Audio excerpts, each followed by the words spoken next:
ವಾತಾವರಣ ಬಹಳ ಆಹ್ಲಾದಕರವಾಗಿರ್ತಕ್ಕಂಥ ನಗರ ಅಂತ ಹೇಳಿದ್ರೆ ಮೈಸೂರು ಅನ್ನೋದು ಯಾರು ಹೇಳಬೇಕಾದಂಥ ಅಗತ್ಯತೆ ಇಲ್ಲ. ಬಹಳ ಉತ್ತಮವಾದಂತಹ ವಾತಾವರಣ, ಜೊತೆಯಲ್ಲಿ ಮೈಸೂರು ತನ್ನದೇ ಆದ ಗೌರವವನ್ನು ಇತಿಹಾಸವನ್ನು ಹೊಂದಿರತಕ್ಕಂಥದ್ದು. ನಾನು ಕೂಡ ಮೈಸೂರು ಯೂನಿವರ್ಸಿಟಿನಲ್ಲಿ ಒಂದು ಕಾಲದಲ್ಲಿ ನಾನು ಇಲ್ಲಿನ ಸ್ಟೂಡೆಂಟ್ ಕೌನ್ಸಿಲಲ್ಲೂ ಕೂಡ ಇದ್ದೆ. ನಾನು ಓದಿರೋದು ಮೈಸೂರು ಯೂನಿವರ್ಸಿಟಿನೇ. ನಾನು ಮ್ಯಾಥಮೆಟಿಕ್ಸ್ ಮೇಜರಲ್ಲಿ ಓದಿರ್ತಕ್ಕಂಥವ್ರು. ಹಾಗಾಗಿ ಮೈಸೂರನ್ನ ಕಂಡ್ರೆ ನನಗೆ ಬಹಳ ವಿಶೇಷವಾದಂತಹ ಪ್ರೀತಿ ಮತ್ತು ಇಲ್ಲಿನ ಎಲ್ಲ ವಿಚಾರಗಳಿಗೂ ಕೂಡ ನನ್ನದೇ ಆದಂಥ ಪ್ರಶಂಸೆಯನ್ನು ಇಟ್ಕೊಂಡಿದ್ದೇನೆ. ಓಕೆ. ರಾಜಣ್ಣ ಅವರು ಚುನಾವಣಾ ರಾಜಕಾರಣದಿಂದ ನಿವೃತ್ತಿಯ ಮಾತುಗಳನ್ನ ಆಡ್ತಾ ಇದ್ದಾರೆ, ಯಾವ ಕಾರಣಕ್ಕೆ ಅಂತ ಹೇಳಿ? ನೋಡಿ, ನನಗೀಗಾಗಲೇ 75 ಮುಗಿದಿದೆ, ತುಂಬಿದೆ, 76ಕ್ಕೆ ಬರ್ತದೆ. ನಾನು ಚುನಾವಣೆ ಇನ್ನೂ 2 ವರ್ಷ, 2.5 ವರ್ಷ, 3 ವರ್ಷನೇ ಇದೆ ಅಂತ ಇಟ್ಕೊಳ್ಳೋಣ. ಮೇ 13 ಅಂತ ಹೇಳಿದ್ರೆ ಇನ್ನೂ 2 ವರ್ಷ ತುಂಬಿದೆ, ಇನ್ನೂ 3 ವರ್ಷ ಇರ್ತದೆ. ನನಗೀಗ 75 ಇರುವಾಗ ಅಲ್ಲಿಗೆ 78 ಆಗ್ತದೆ. 78 ವಯಸ್ಸಲ್ಲಿ ನಾನು ಚುನಾವಣೆಗೆ ನಿಂತು ಗೆದ್ದು ಮುಂದೆ 5 ವರ್ಷ ನಾನೇನು ಕೆಲಸ ಮಾಡೋಕ್ಕಾಗ್ತದೆ?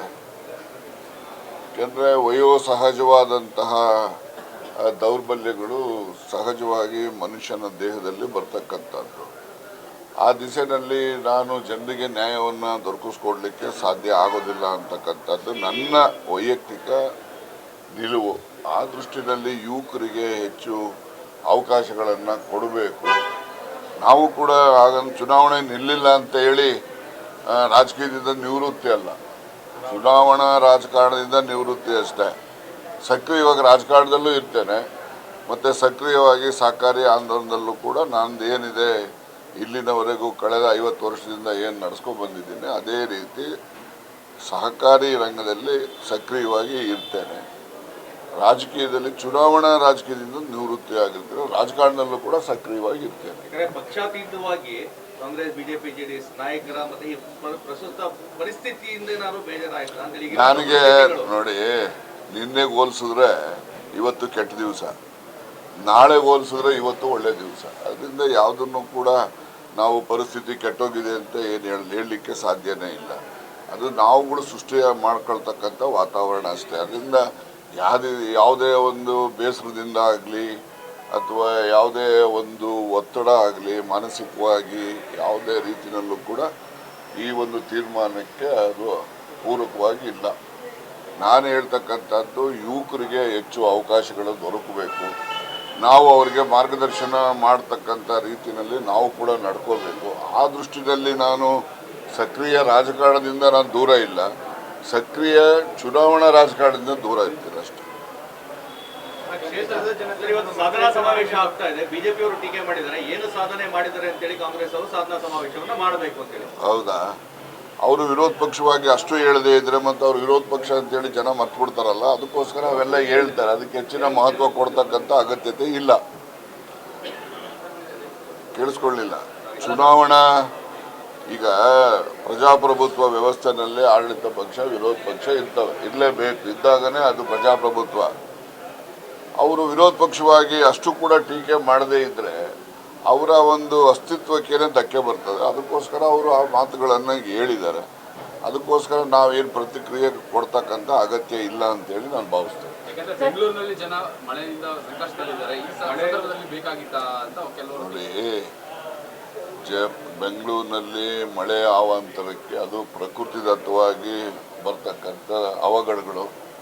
ಅದ್ರ ಜೊತೆಯಲ್ಲಿ ನಾವು ಮನುಷ್ಯರು ನಾವು ಮಾಡಿರ್ತಕ್ಕಂಥದ್ದು ಏನು ನಾವೆಲ್ಲ ಕಷ್ಟ ಅನುಭವಿಸ್ತಾ ಇದ್ದೀವಿ, ನಾವೇ self inflicted problems. Those are all the problem. ಹೇಗೆ ಸೆಲ್ಫ್ ಇನ್ಫ್ಲಿಕ್ಟೆಡ್ ಅಂದರೆ ಈಗೆಲ್ಲ ಇವಿದ್ದಾವೆ, ಯಾವುದು ನಿಮ್ಮ ಚರಂಡಿಗಳು ಎಲ್ಲ ಇದ್ದಾವೆ. ಚರಂಡಿಗಳು ಇವತ್ತೇನು ಇದ್ದಾವೆ, ಅವು ಹಿಂದೆ ಎಲ್ಲ ಮಳೆ ಬಿದ್ದಾಗ ನೀರು ಹರಿತಕ್ಕಂಥ ಜಾಗಗಳು. ಇವತ್ತು ನಾವು ದುರಾಸೆಗೋಸ್ಕರ ನಾವೆಲ್ಲ ಅದನ್ನು ಕಿರಿದು ಮಾಡಿ ನೀರು ಸರಾಗವಾಗಿ ಹರಿತಕ್ಕಂಥದ್ದಕ್ಕೆ ಅಡಚಣೆಗಳು ಉಂಟಾದಾಗ ಅದರಿಂದ ಈ ರೀತಿಯ ತೊಂದರೆಗಳಾಗಿದೆ. ಇವತ್ತೆಲ್ಲ ರಾಜಕಾಲುವೆಗಳು ಎಲ್ಲಿ ನಿಮ್ಮ ಮೈಸೂರಲ್ಲೇ ತಗೊಳ್ಳಿ, ನಿಮ್ಮ ರಾಜಕಾಲುವೆಗಳನ್ನು ಎಷ್ಟು ಕಡೆ ಕಿರಿದು ಮಾಡಿದ್ದಾರೆ.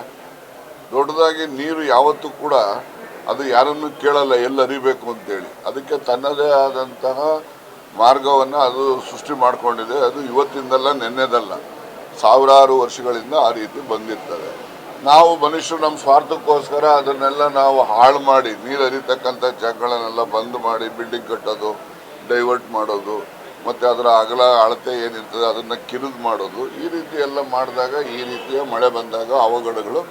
ರಾಜಕಾಲುವೆ ಒತ್ತುವರಿ ತೆರವುನ ಇಂಥ ಸಂದರ್ಭದಲ್ಲಿ ಶುರು ಮಾಡ್ತಾರೆ, ಮತ್ತೆ ಸ್ಟಾಪ್ ಮಾಡ್ತಾರೆ. ಇಲ್ಲ ಕಾರಣದ ಒತ್ತಡ, ರಾಜಕೀಯದವರ ಒತ್ತಡ ಅಂತ ಇಲ್ಲ ನೋಡಿ, ಇತ್ತೀಚೆಗೆ ನಮ್ಮ ಸರ್ಕಾರ, ಅದರಲ್ಲೂ ಕೂಡ ಬೆಂಗಳೂರಿನ ಉಸ್ತುವಾರಿ ಡಿ ಕೆ ಶಿವಕುಮಾರ್ ಬಂದ ಮೇಲೆ ನಿರ್ದಾಕ್ಷಿಣ್ಯವಾಗಿ ಆ ರೀತಿಯ ಕ್ರಮಗಳನ್ನು ತೆಗೆದುಕೊಳ್ತಾ ಇದ್ದಾರೆ. ಆದರೆ ಏನು ಬೆಂಗಳೂರಲ್ಲಿ ನಮ್ಮ ಸಿಲ್ಕ್ ಬೋರ್ಡ್ ಜಂಕ್ಷನ್ ಏನಿದೆ, ಅದು ಎಲ್ಲದಕ್ಕಿಂತ ಲೋ ಲೈಯಿಂಗ್ ಏರಿಯಾ. ಅದು ಭಾಳಷ್ಟು ಕಡೆಯಿಂದ ಬಿದ್ದಂಥ ನೀರು ಅಲ್ಲಿಗೆ ಕನ್ವರ್ಜ್ ಆಗುತ್ತೆ. ಅಲ್ಲಿರ್ತಕ್ಕಂಥ ಏನು ನೀರು ಹರಿತಕ್ಕಂಥ ಜಾಗಗಳೇನಿದ್ದಾವೆ ಆ ಜಾಗಗಳನ್ನೆಲ್ಲ ಕಿರಿದು ಮಾಡಿರೋ ಹಿನ್ನೆಲೆಯಲ್ಲಿ ಅಲ್ಲಿ ಜನ ಅನುಭವಿಸ್ತಾ ಇದ್ದಾರೆ. ಈಗ ಅದರಲ್ಲಿ ಬಹಳಷ್ಟು ರಾಜಕಾಲುವೆಗಳನ್ನು ಅವೆಲ್ಲವನ್ನು ಕೂಡ ಒತ್ತುವರಿ ತೆರವು ಮಾಡಿಸಿದ್ದಾರೆ ನಿರ್ದಾಕ್ಷಿಣ್ಯವಾಗಿ. ಅದು ನಿರಂತರವಾಗಿ ನಡೆಯುತ್ತೆ. ಬರೀ ಮಳೆ ಬಂದಾಗ ಇವರು ಪ್ರಾರಂಭ ಮಾಡ್ತಾರೆ, ಆಮೇಲೆ ಇದನ್ನು ನಿಲ್ಲಿಸ್ಬಿಡ್ತಾರೆ ಅಂತಕ್ಕಂಥ ಭಾವನೆ ಅದು ಹಿಂದಿನ ಸರ್ಕಾರಗಳಿದ್ವಲ್ಲ ಆಗ ಬರ್ಬೋದು. ಈಗ ಮಾತ್ರ ನಿರ್ದಾಕ್ಷಿಣ್ಯವಾಗಿ ನಾವು ಜನರಿಗೆ ಯಾವುದೇ ರೀತಿ ಅನಾನುಕೂಲ ಆಗಬಾರ್ದು ಅಂತೇಳಿ ಏನು DCM ಅವರು ಬೆಂಗಳೂರಿನ ಇನ್ಚಾರ್ಜ್ ಅವರೇ ಇರ್ತಕ್ಕಂಥದ್ದು, ಅವರು ನಿರಂತರವಾಗಿ ಎಲ್ಲ ಸ್ಥಳಗಳಿಗೂ ಭೇಟಿ ಕೊಡ್ತಕ್ಕಂಥದ್ದು, ಅಲ್ಲಿರ್ತಕ್ಕಂಥ ಅನಾನುಕೂಲಗಳು ಏನೇನು ಸೃಷ್ಟಿಯಾಗಿದ್ದಾವೆ, ಮಾನವ ನಿರ್ಮಿತ ಅನಾನುಕೂಲಗಳ ಸೃಷ್ಟಿ ಏನಿದೆ ಅದನ್ನೆಲ್ಲವನ್ನು ಕೂಡ ತೆರವುಗೊಳಿಸ್ತಕ್ಕಂಥ ಕೆಲಸ ಮಾಡ್ತಾ ಇದ್ದಾರೆ.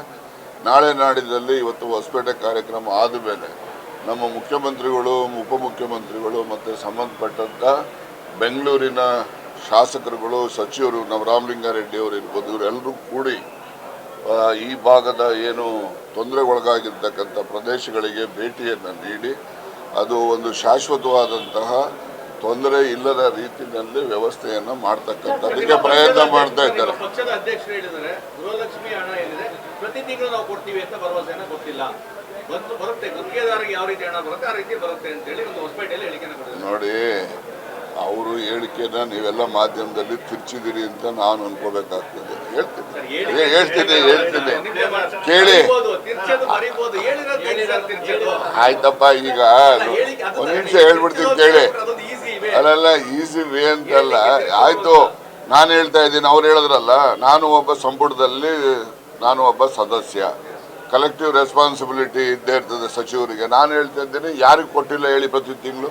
ಮೊನ್ನೆ ಜನವರಿ, ಫೆಬ್ರವರಿ, ಮಾರ್ಚ್ನಲ್ಲಿ 3 ಮಂತ್ಸು ಸ್ವಲ್ಪ ನಿಧಾನ ಆಯಿತು. ಯಾಕಾಯಿತು ಅಂತ ಹೇಳಿದ್ರೆ ನಮ್ಮ ಟ್ರೆಷರಿನಲ್ಲಿ K2ನಲ್ಲಿ ಅದು ಸಾಫ್ಟ್ವೇರನ್ನು ಚೇಂಜ್ ಅವರು ಮಾಡ್ತಾಯಿದ್ರು. ಚೇಂಜ್ ಮಾಡುವಂಥ ಸಂದರ್ಭದಲ್ಲಿ ಪ್ರಾರಂಭದಲ್ಲಿ ಗ್ಲಿಚಸ್ ಇದ್ದೇ ಇರ್ತವೆ. ಈಗ ಎಲ್ರಿಗೂ ಬಟವಾಡೆ ಮಾಡ್ತಾ ಇದೀವಲ್ಲ ಪ್ರತಿ ತಿಂಗಳು.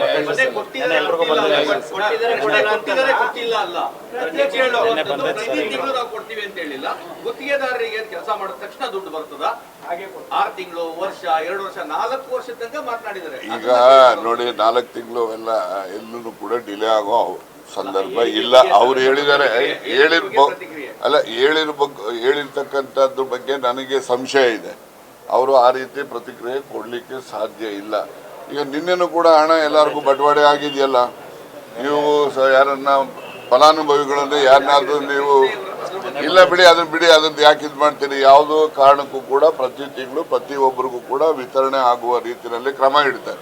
ಸಚಿವ ಸಂಪುಟದ ಬಗ್ಗೆ ಸಾಕಷ್ಟು ಚರ್ಚೆಗಳಾಗ್ತಿದೆ. ಶಾಸಕ ತನ್ವೀರ್ ಸೇಠ್ ಅವರು ಕೂಡ ಹೇಳಿದ್ದಾರೆ, ಅನೇಕ ಹಿರಿಯ ಸಚಿವರಿಗೆ ಹಾಗೂ ಯಾರು ಕೆಲಸ ಮಾಡಿಲ್ಲ ಅಂತ ಸಚಿವರಿಗೆ ಕೊಟ್ಟು ಹೊಸ ಸಚಿವನ ತೆಗೆದುಕೊಳ್ಳೋ ಸಾಧ್ಯತೆ ಇದೆ ಅಂತ ಹೇಳಿದ್ದಾರೆ. ಅದನ್ನೆಲ್ಲ ಯಾರು ತೀರ್ಮಾನ ಮಾಡೋರು? ತನ್ವೀರ್ ಸೇಠ್ ಮಾಡ್ತಾರಾ, ನಾನು ಮಾಡ್ತೀನ? ಯಾರು ಮಾಡ್ತಾರೆ? ಮಾಡೋರು ಕಾಂಗ್ರೆಸ್ ಪಕ್ಷದ ಹೈಕಮಾಂಡ್ನಲ್ಲಿ ಅವರು ಯಾವ ಸಂದರ್ಭದಲ್ಲಿ ತೀರ್ಮಾನ ಮಾಡಿದ್ರೆ ಪಕ್ಷಕ್ಕೆ ಜನರಿಗೆ ಅನುಕೂಲ ಆಗುತ್ತೆ ಅಂತಕ್ಕಂಥದ್ದು ಭಾವನೆ ಅವ್ರಿಗೆ ಬರ್ತದೆ, ಆಗ ತೀರ್ಮಾನ.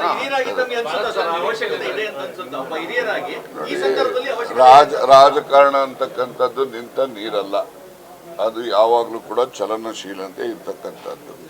ಈಗ ನಮ್ಮಲ್ಲಿ ಶರೀರದಲ್ಲಿ ರಕ್ತ ಹರಿತಾ ಇರ್ತದೆ, ಅದು ನಿಂತೋದ್ರೆ ಏನಾಗ್ತದೆ? ಹಾಗೇನೆ ಪ್ರಕೃತಿ ನಿಯಮನೇ ಆ ರೀತಿ ಇರ್ತದೆ. ಎಲ್ಲನೂ ಕೂಡ ಚಲನಶೀಲತೆ ಇರುತ್ತದೆ. ಆದಾಗ ಮಾತ್ರ ಅದಕ್ಕೆ ಅರ್ಥ ಇರುತ್ತೆ ಹೊರತು ಯಾವುದೇ ಪ್ರತಿಕ್ರಿಯೆ, ಯಾವುದೇ ಆಗು ಹೋಗುಗಳಿಗೆ ಯಾವತ್ತೂ ಚಲನಶೀಲತೆನೇ ಕಾರಣ ಇರ್ತದೆ. ಸಿಎಂ ಬದಲಾವಣೆ, ನಾಯಕತ್ವ ಬದಲಾವಣೆಗೂ ಇದು ಅನ್ವಯ ಆಗುತ್ತಾ ಅಂತ ನಾನು ಹೇಳಿದ್ದಲ್ಲಪ್ಪ ಮೊದಲೇನೆ, ನಾಯಕತ್ವ ಬದಲಾವಣೆ ಇರ್ಬೋದು, CM ಬದಲಾವಣೆ ಇರ್ಬೋದು, ಮಂತ್ರಿ ಬದಲಾವಣೆ ಇರ್ಬೋದು, ಆಮೇಲೆ ಜಿಲ್ಲಾ ಅಧ್ಯಕ್ಷಗಳು ಬದಲಾವಣೆ ಇರ್ಬೋದು, ಮತ್ತು ರಾಜ್ಯದ ಅಧ್ಯಕ್ಷ ಬದಲಾವಣೆ ಇರ್ಬೋದು, ಎಲ್ಲನೂ ಕೂಡ ಕಾಂಗ್ರೆಸ್ನ ಹೈಕಮಾಂಡ್ ತೀರ್ಮಾನ ಅಂತಿಮ. ಅದರಲ್ಲಿ ಯಾರ್ದು ಏನೇ ಇದ್ರೂ ಕೂಡ ಅದೆಲ್ಲ ವೈಯಕ್ತಿಕ ಅನಿಸಿಕೆಗಳು. ಮಳೆ ಬಂದಿದೆ, ಈಗ ನಿಮ್ಮ ಇಲಾಖೆಯಿಂದ ಏನಾದ್ರು ರೈತರಿಗೆ ಬೆಳೆ ಬೆಳೆಯಕ್ಕೆ ಏನಾದ್ರು ನಾವೆಲ್ಲ ಸಾಲ ಸೌಲಭ್ಯ ಕೊಡ್ತಾ ಇದೀವಲ್ಲ. ಹೊಸದಾಗಿ ಮಳೆ ಬಂದಿದೆ? ಹೊಸದಾಗಿ ಬಂದಿದ್ಯಾ ಮಳೆ? ಇದು ನಿರಂತರವಾಗಿ ಪ್ರತಿ ವರ್ಷ ಬರ್ತಾನೆ ಇರ್ತದೆ. ಆಯ್ತಪ್ಪ, ಕೊಡ್ತೀವಲ್ಲ. ಸಹಕಾರ ಇಲಾಖೆ ನಡೀತಿರೋ ಅವ್ಯವಹಾರಗಳ ವಿರುದ್ಧ ಕ್ರಮ ತಗೋತಾರೆ ನೋಡಿ, ಎಲ್ಲೆಲ್ಲಿ ಗಮನಕ್ಕೆ ಬರ್ತದೆ ಅಲ್ಲೆಲ್ಲವೂ ಕೂಡ ನಾವು ಕಟ್ಟುನಿಟ್ಟಿನ ಕ್ರಮ ತೆಗೆದುಕೊಳ್ಬೇಕಂತ ಮನಸ್ಥಿತಿನೂ ಇದೆ, ನಾವು ಪ್ರಯತ್ನವೂ ಮಾಡ್ತಾ ಇದ್ದೀವಿ. ಆದರೆ ಕೆಲವು ಕಾನೂನುಗಳ